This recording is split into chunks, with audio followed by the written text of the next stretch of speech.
Hello guys, welcome to my YouTube channel dream selection classes. तो आपका dream selection classes में बहुत तहे दिल से स्वागत है। चलिए आज हम एक और सीरीज शुरू करने जा रहे हैं रेलवे के लिए। ये रेलवे आरपीएफ कांस्टेबल के लिए बहुत महत्वपूर्ण रहने वाली है। हम इसमें जीएस के क्वेश्चन कवर करेंगे जो प्रीवियस ईयर में आए हुए हैं। चलिए आज हम फिर से एक और नई सीरीज शुरू करते हैं, सामान्य ज्ञान। इसमें लगभग 50 क्वेश्चन को हम सॉल्व करेंगे और आपको ये बहुत सावधानी पूर्वक देखने हैं और करने भी हैं। ठीक है, चलिए फिर शुरू करते हैं बिना समय गवाए हुए। आइए, आपकी स्क्रीन पर ये पहला क्वेश्चन है, दिखाई दे रहा है। बताइए तो इसका आंसर। क्वेश्चन कहता है, जब कर संग्रह आवश्यक व्यय से अधिक हो जाता है तो बजट किस प्रकार का होता है, या जो बजट क्या कहा जाता है। तो जब संग्रह यानी जब कर संग्रह आवश्यक व्यय से अधिक, यानी कि कर अधिक आए और हम व्यय कम करें, यानी जो सरकार टैक्स ज़्यादा ले और अपना खर्चा कम करे, तो उसे क्या कहते हैं। तो वो बजट कहलाएगा अधिशेष बजट। क्या कहलाएगा वो? अधिशेष बजट।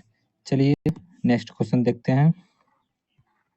क्वेश्चन नंबर 72, यानी कि ये 71 से स्टार्ट होते हैं। चलिए हम इसे 72 ही बोलेंगे, यानी ये तो क्वेश्चन वैसे 2 नंबर का है। चलिए ये क्वेश्चन कह रहा है, तट कर एवं व्यापार पर सामान्य समझौते जीएटीटी को किस अंतर्राष्ट्रीय संगठन के द्वारा प्रतिस्थापित किया गया है। तो इसका राइट आंसर क्या होगा? इसका राइट आंसर हो जाएगा WTO।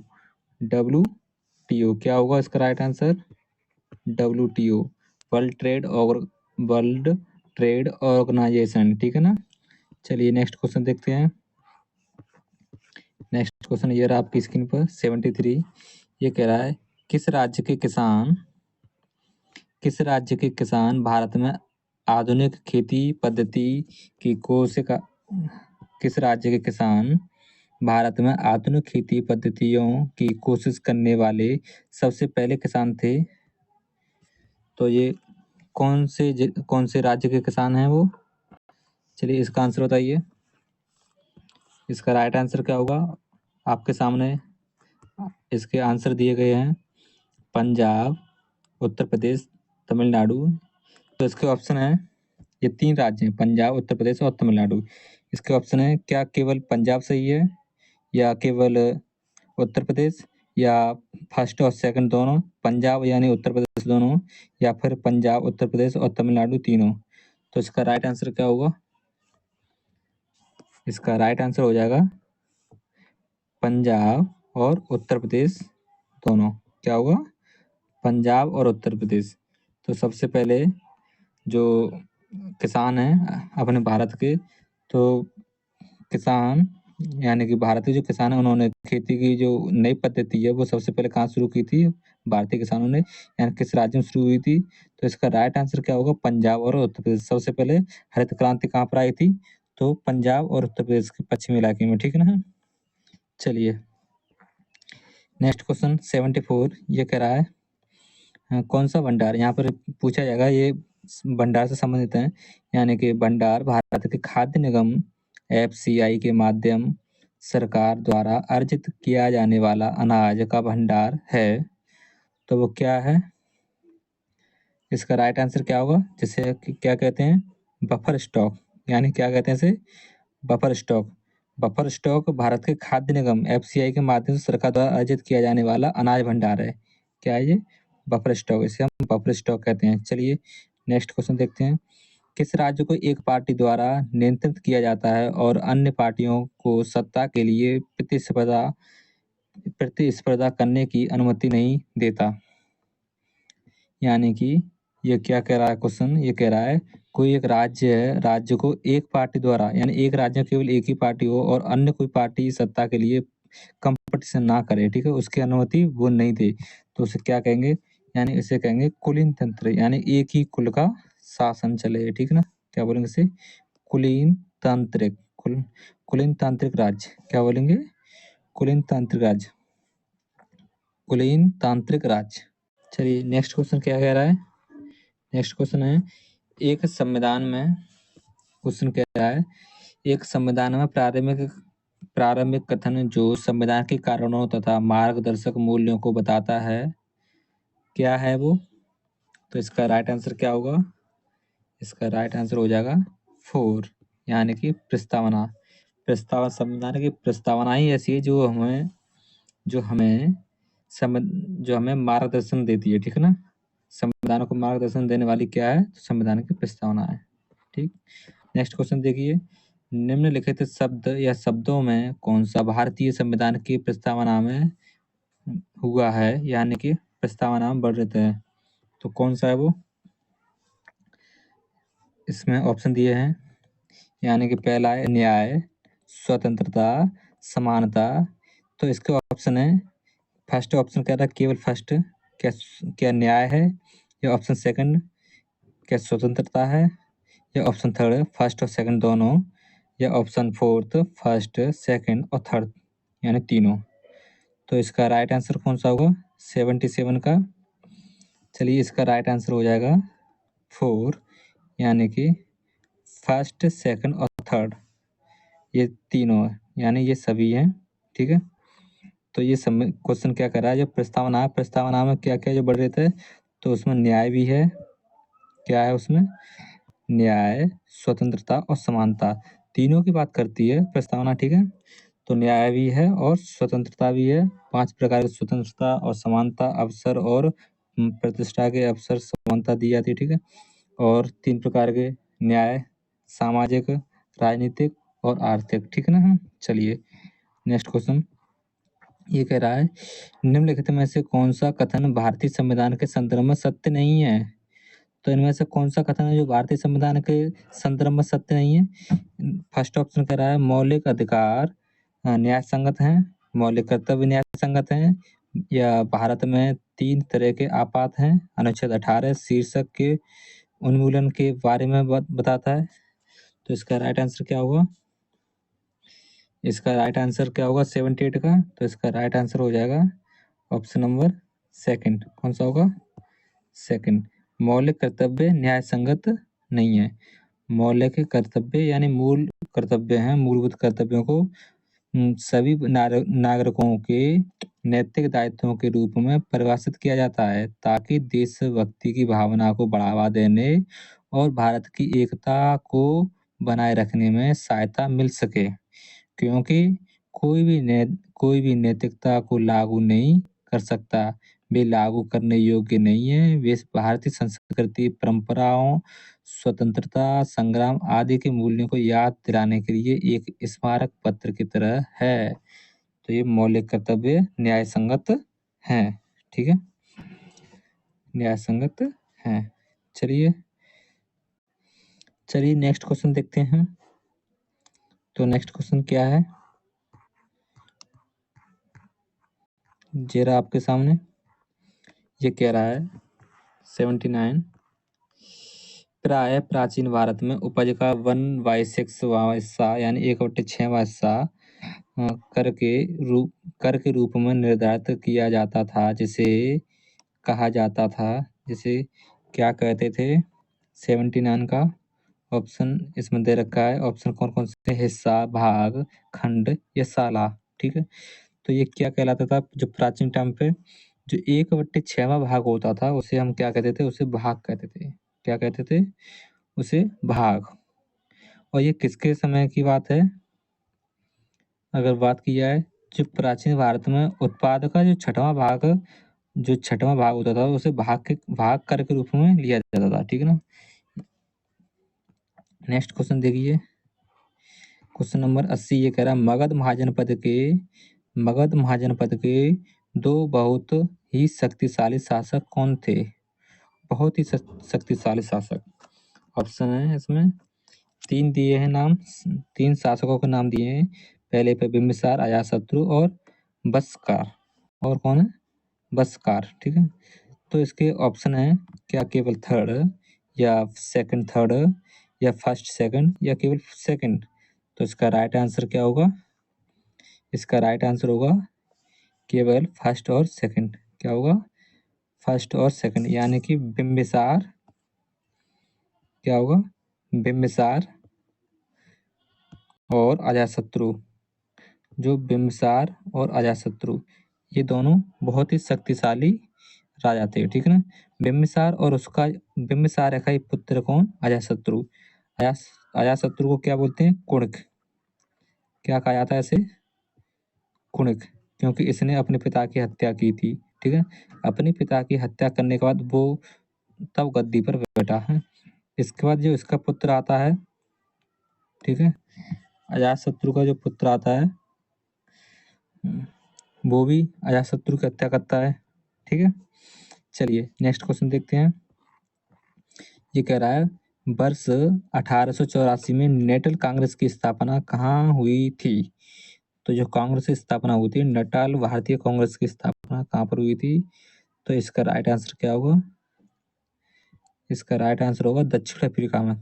कहाँ पर हुई थी, इसका राइट आंसर क्या होगा, दक्षिण अफ्रीका, ठीक है ना। 1884 में दक्षिण अफ्रीका में भारतीयों के खिलाफ भेदभाव से लड़ना था, इसलिए ये इस कांग्रेस की स्थापना हुई थी, ठीक है ना। चलिए नेक्स्ट क्वेश्चन है ये 82। ये कह रहा सविनय अवज्ञा आंदोलन किस पर शुरू हुआ था। तो सविनय अवज्ञा आंदोलन किसने शुरू किया था, पहले तो ये बताइए। शुरू करने वाले कौन थे, तो वो गांधी जी थे। गांधी जी के नेतृत्व में ये सविनय अवज्ञा आंदोलन शुरू होता है।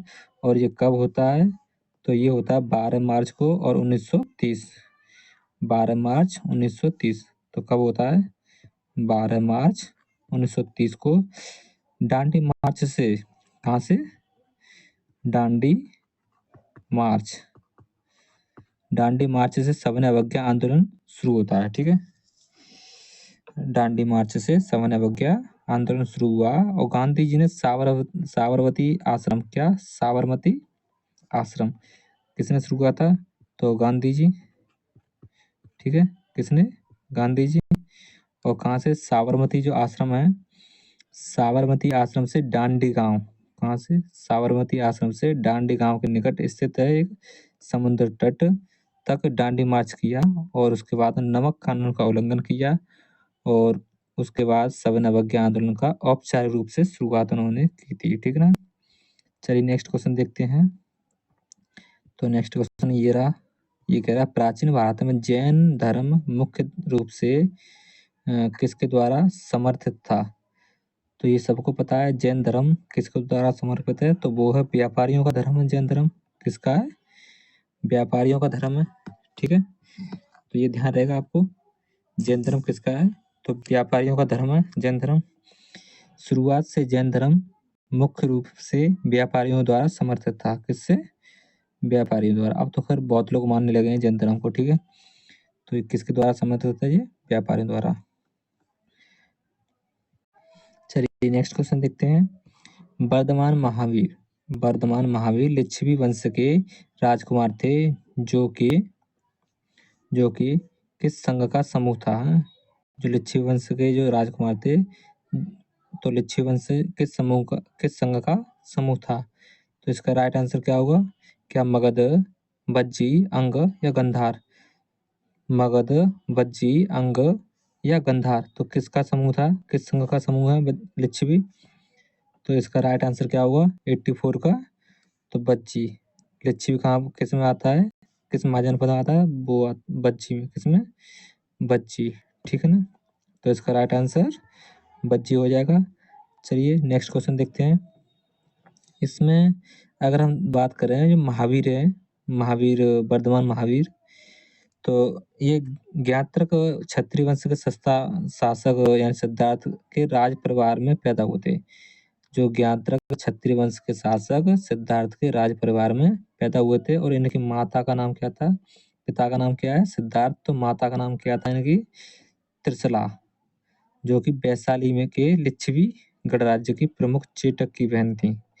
जो लिच्छवी गणराज्य के प्रमुख कौन थे, चेटक, तो उनकी बहन का क्या नाम था, त्रिशला। और त्रिशला की शादी किससे हुई थी, सिद्धार्थ से। और सिद्धार्थ कहाँ के थे, तो क्षत्रिय वंश थे। कौन से क्षत्रिय वंश, तो ज्ञात्रक क्षत्रिय वंश, ठीक है। ज्ञात्रक क्षत्रिय वंश के जो शासक थे सिद्धार्थ, उनसे उनकी शादी हुई त्रिशला की और उनसे जो पुत्र पैदा हुए थे जिनका नाम क्या था, वर्धमान महावीर, जिन्होंने ऐसे जैन धर्म में बहुत योगदान जैन धर्म को बढ़ाया, ठीक है। और लिच्छवी की राजधानी क्या थी?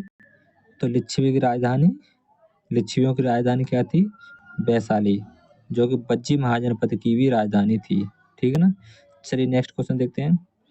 ये कह रहा है निम्नलिखित में से किस भारतीय राज्य से कर्क रेखा नहीं गुजरती है?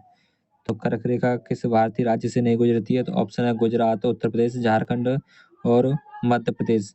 तो इसका राइट आंसर क्या होगा? चलिए फिर बताइए इसका आंसर क्या होगा। प्रश्न कह रहा है कि निम्नलिखित में से किस भारतीय राज्य से कर्क रेखा नहीं गुजरती है? तो कर्क रेखा कितने राज्यों से गुजरती है? कर्क रेखा कितने राज्यों से गुजरती है? तो इसका आंसर हो जाएगा 8 राज्य। तो 8 राज्य में कौन कौन से हैं? कौन कौन से राज्य हैं? गुजरात के बाद राजस्थान, मध्य प्रदेश, छत्तीसगढ़, झारखंड के बाद पश्चिम बंगाल के बाद में त्रिपुरा और त्रिपुरा के बाद में मिजोरम, ठीक है ना। तो इसमें कौन सा आंसर हो जाएगा? देखो झारखंड है ये, गुजरात है ये, मध्य प्रदेश है ये। तो इसका राइट आंसर क्या होगा? उत्तर प्रदेश। भैया उत्तर प्रदेश में कर्क रेखा नहीं गुजरती है, ठीक है ना। चलिए नेक्स्ट क्वेश्चन देखते हैं।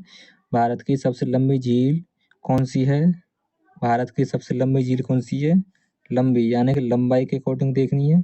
तो सबसे लंबी झील कौन सी है? तो इसका राइट आंसर क्या होगा? वेम्बनाड झील, जो कि केरल में है। कहाँ पर है ये? केरल में,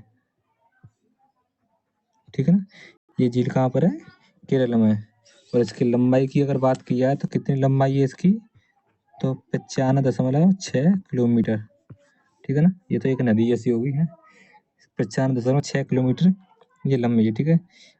अगर इसके अलावा देखें तो ये केरल में सबसे बड़ी झील है। कैसी है ये? केरल की सबसे बड़ी झील। कैसी है ये? सबसे बड़ी झील है, ठीक है। और यहीं पर यहीं पर इसी झील के किनारे इसे कोयटम में वेम्बनाडु झील कहते हैं और इसे कुट्टानाड में पुन्नामड़ा झील, कोची झील के रूप में जाना जाता है, ठीक है ना। इसी के अलग अलग नाम है। इसी के कैसे नाम है? अलग अलग नाम है। कोट्टायम में वेम्बनाडु झील कहते हैं और कुट्टानाड में पुन्नामड़ा झील और कोची में कोची झील के नाम से ये प्रसिद्ध है, ठीक है। चलिए और यहीं पर क्या होती है?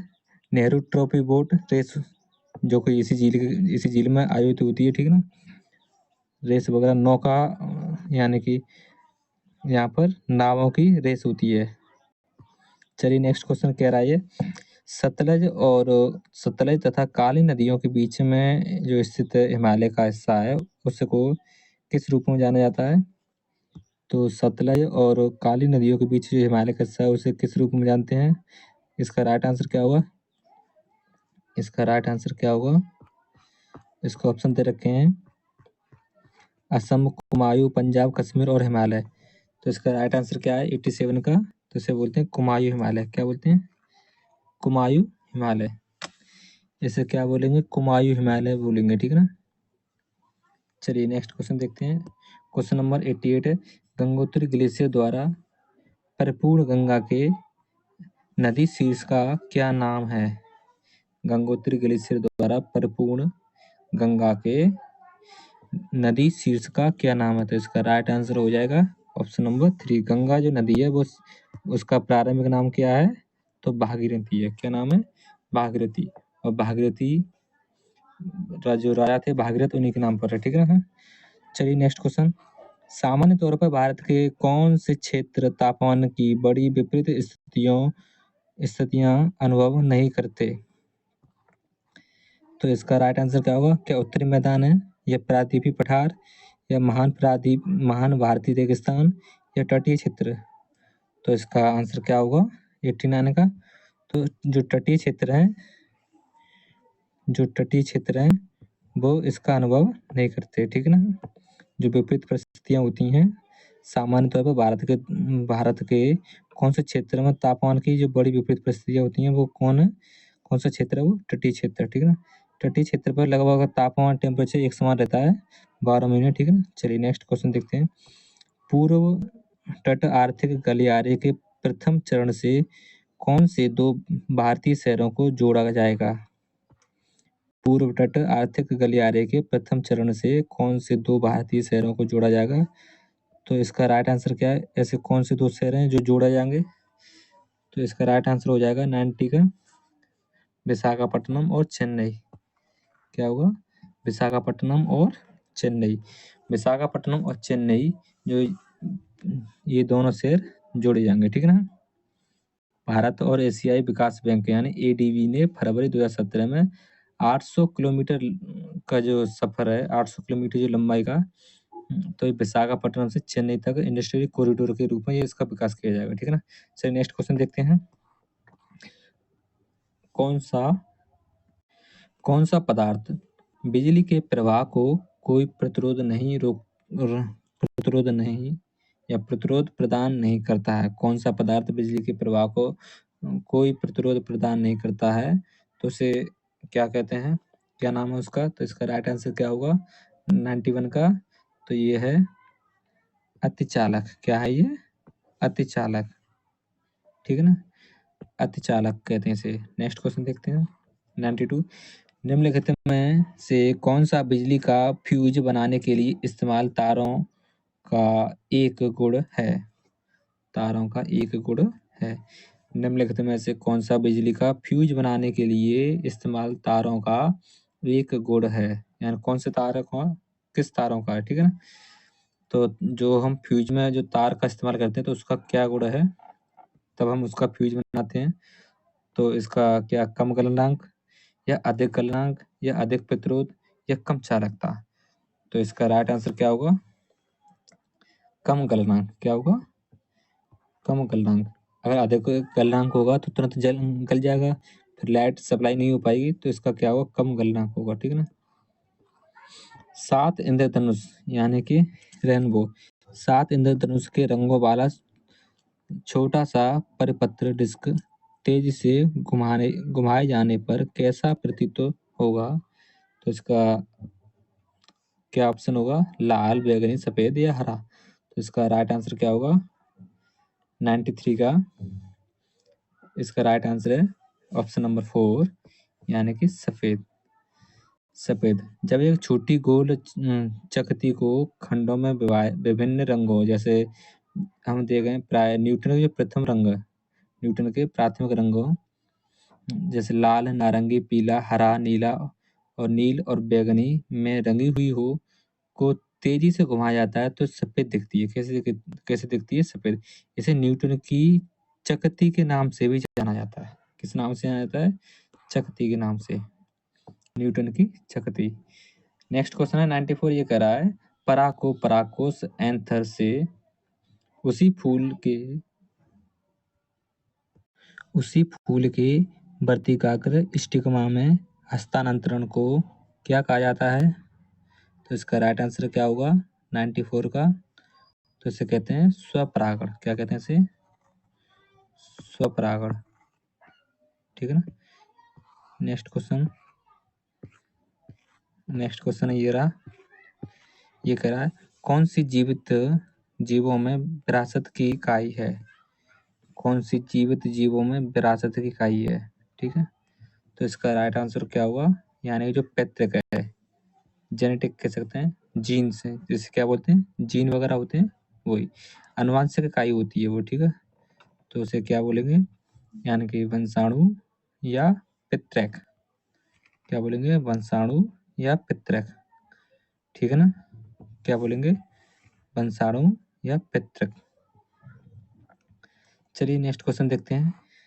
ये कह रहा है मैग्नीशियम की एक पतली पट्टी का छोटा सा टुकड़ा एक चमकदार चमकदार प्रकाश के साथ या किस प्रकाश के साथ जलता है?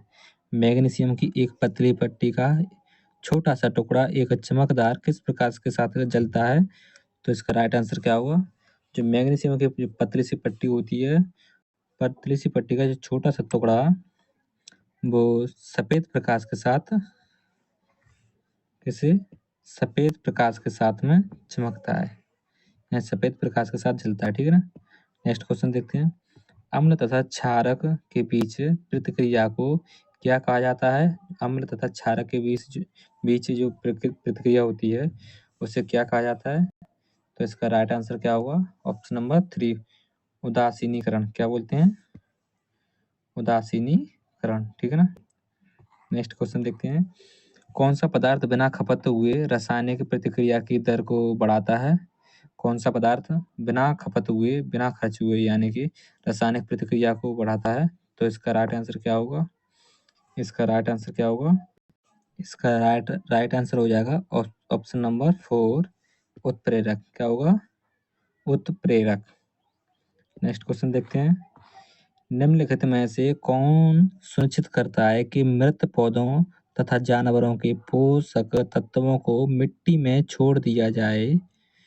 ठीक है, तो कौन है? चंदवा यानी कैनोपी की उपस्थिति, अंकुरों की उपस्थिति, ह्यूमस की उपस्थिति, या कोई विकल्प सही नहीं है। तो इसका राइट आंसर क्या होगा? एक बार प्रश्न को पुनः पढ़ते हैं। तो निम्नलिखित में से कौन सुनिश्चित करता है कि मृत पौधों तथा जानवरों के पोषक तत्वों को मिट्टी में छोड़ दिया जाए? ठीक है, तो ये कौन डिसाइड करता है? तो इसका राइट आंसर क्या होगा? ऑप्शन नंबर 3 यानी कि ह्यूमस की उपस्थिति। क्या होगा? ह्यूमस की उपस्थिति। ठीक, नेक्स्ट क्वेश्चन देखते हैं। प्रकाश, क्वेश्चन नंबर 100 है। प्रकाश पोषक तत्व तथा स्थान के लिए समान स्थान पर पनप रहे जीवों के मध्य प्रतियोगिता के विषय में क्या कहा जा सकता है? इसका कोई अस्तित्व नहीं, या इसका अस्तित्व बहुत दुर्लभ है, या सर्वाधिक तीव्र होते हैं, या यह औसत होता है? तो इसका राइट आंसर क्या होगा? तो इसका राइट आंसर होगा ये सर्वाधिक तीव्र होते हैं। कैसे होते हैं? सर्वाधिक तीव्र होते हैं। नेक्स्ट क्वेश्चन देखते हैं 101 का। ये कह रहा है निम्नलिखित में से कौन सा मौलिक अधिकार अल्पसंख्यकों के हितों की सुरक्षा से संबंधित है? तो कौन सा मौलिक अधिकार है? क्या समानता का अधिकार है, या शैक्षिक और सांस्कृतिक अधिकार, स्वतंत्रता का अधिकार, या शोषण के खिलाफ अधिकार? तो इसका जो राइट आंसर है वो कौन सा होगा? जो अल्पसंख्यकों को मिले हुए हैं, शैक्षिक और सांस्कृतिक अधिकार। ठीक है, तभी तो उन्हें अपने स्कूल वगैरह खोलने की इजाजत है। ठीक है, अल्पसंख्यकों को। चलिए नेक्स्ट क्वेश्चन देखते हैं, और ये किस आर्टिकल के तहत है? तो ये कौन गारंटी देता है इसकी? सांस्कृतिक और शैक्षिक अधिकार की कौन गारंटी देता है? तो इसका राइट आंसर हो जाएगा, तो ये देता है आर्टिकल नंबर 29-30 के तहत। कौन सा? 29 और 30 के तहत। चलिए नेक्स्ट क्वेश्चन देखते हैं। नेक्स्ट क्वेश्चन क्या कह रहा है? ये कह रहा है उच्च न्यायालय ने निजी क्षेत्र में स्थानीय लोगों के लिए 75% नौकरियां आरक्षित करने के किस राज्य सरकार के फैसले को रद्द कर दिया है? तो किस राज्य सरकार के फैसले को रद्द कर दिया है? जो राज्य सरकार अपने राज्य में 75% का आरक्षित करने की बात कर रही थी, तो उसको किसने रद्द कर दिया है? उच्च न्यायालय ने। ठीक है, तो इसका कौन सा है बताइए? इसका राइट आंसर क्या होगा? ऑप्शन है पंजाब सरकार, हरियाणा सरकार, महाराष्ट्र सरकार, या उड़ीसा सरकार। तो किस राज्य की बात चल रही है? तो ऑप्शन नंबर कौन सा सही होगा इसका? तो इसका राइट आंसर है ऑप्शन नंबर 2, हरियाणा सरकार। हरियाणा, पंजाब और हरियाणा सरकार उच्च न्यायालय ने निजी क्षेत्र में स्थानीय लोगों के लिए जो 75% की नौकरियां आरक्षित करने का जो हरियाणा सरकार का जो फैसला था उसे हाई कोर्ट ने कैंसिल कर दिया। ठीक है ना, रद्द कर दिया। तो इसका राइट आंसर क्या होगा? हरियाणा सरकार। नेक्स्ट क्वेश्चन कह रहा है भारत की ब्रिटिश सरकार द्वारा पारित किस अधिनियम ने भारतीय परिषद को समाप्त कर दिया? तो किस अधिनियम ने भारतीय परिषद को समाप्त कर दिया था?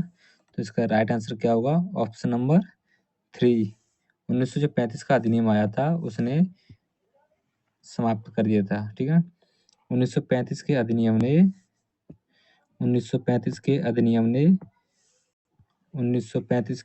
ने भारत सरकार का 1935 का अधिनियम था, उसने भारतीय परिषद को समाप्त कर दिया था। ठीक है ना।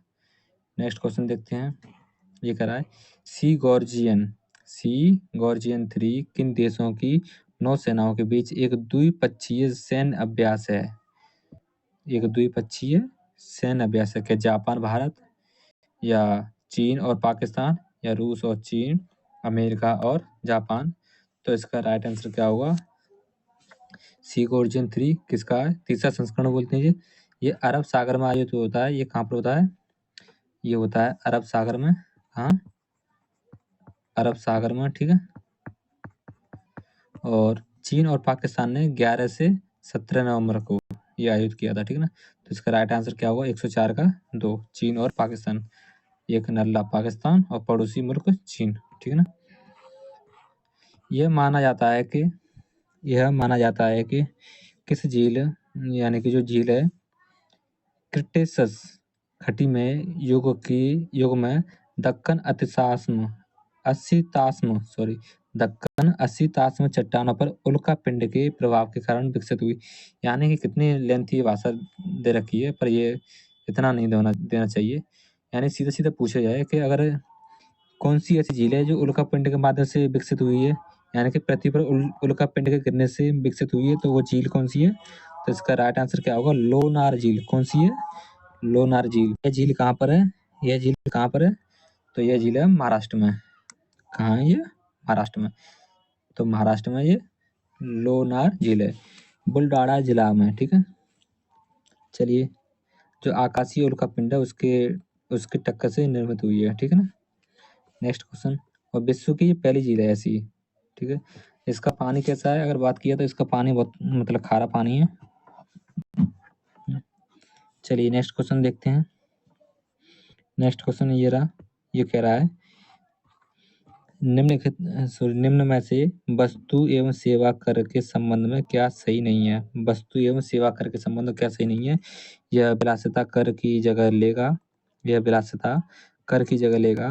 दूसरा ऑप्शन, यह एक प्रत्यक्ष कर है।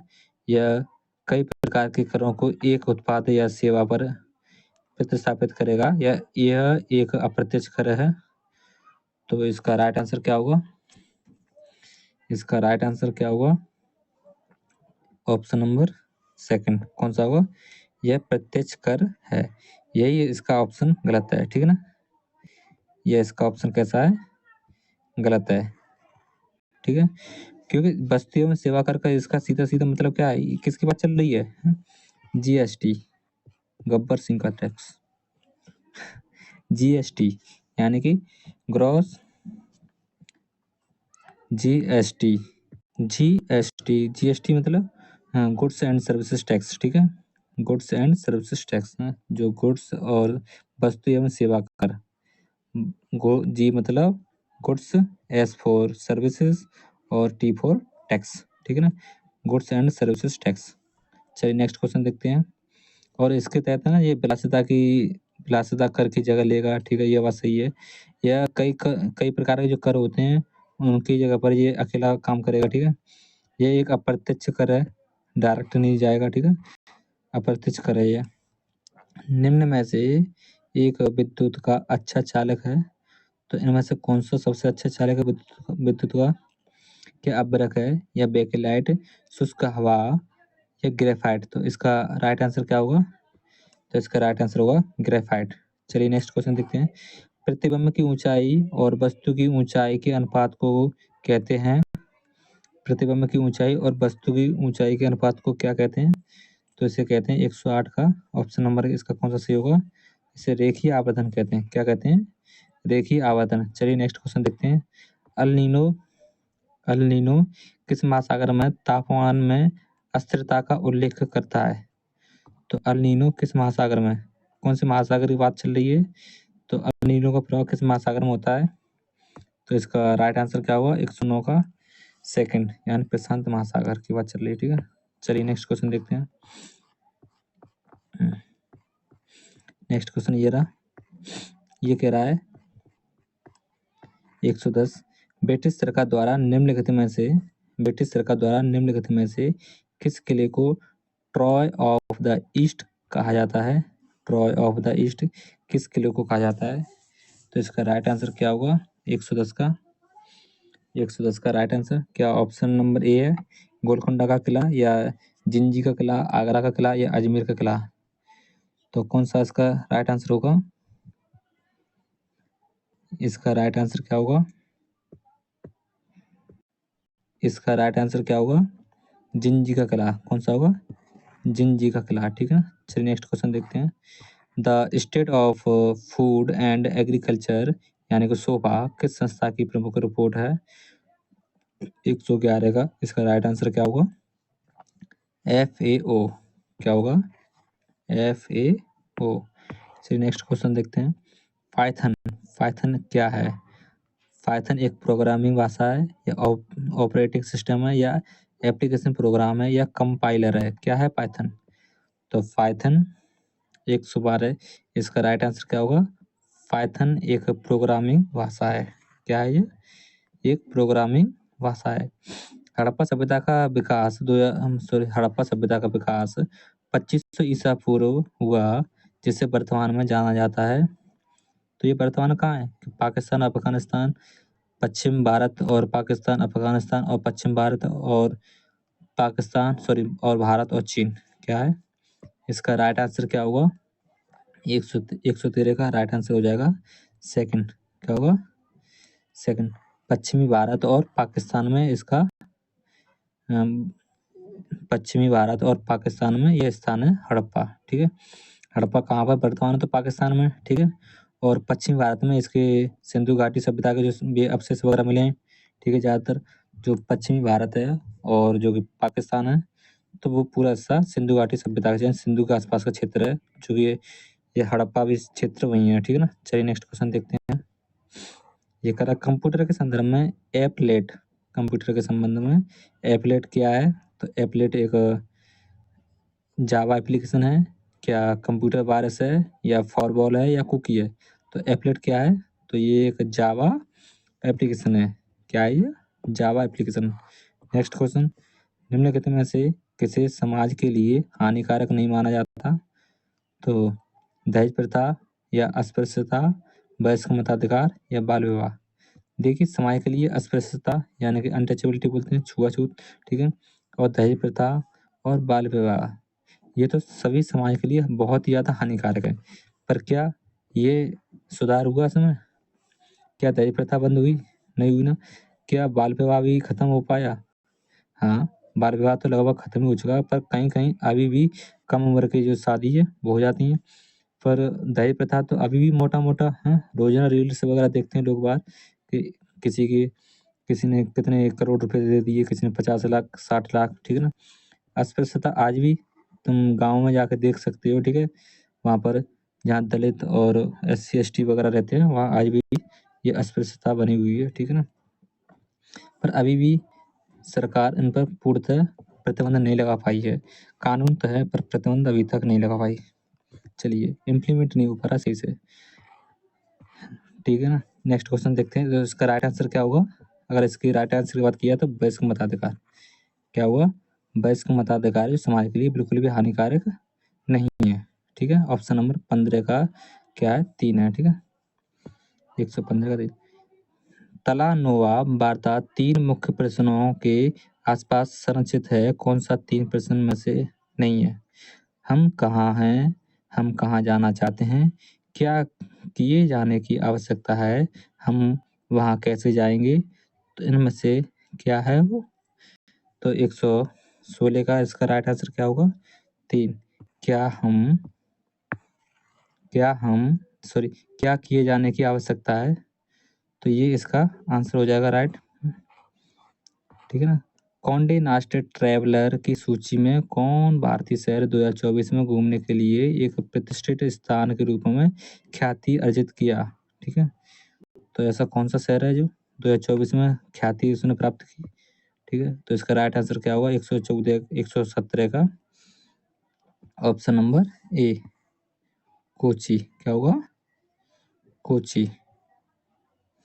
ठीक है ना, क्या आंसर होगा इसका? कोची। नेक्स्ट क्वेश्चन देखते हैं। क्वेश्चन नंबर यह है 118। ये कह रहा है 6153 मीटर ऊंचा पर्वत स्टॉक कांगड़ी चढ़ने वाले सबसे कम आयु के भारतीय कौन है? तो सबसे कम उम्र के भारतीय कौन है? एक है लावण्या, ठीक है, काम्या कार्तिकेयन या आरती साहा, अर्चना सरदाना। तो इसका राइट आंसर क्या होगा? 118 का राइट आंसर हो जाएगा सेकंड, काम्या कार्तिकेयन, ठीक है।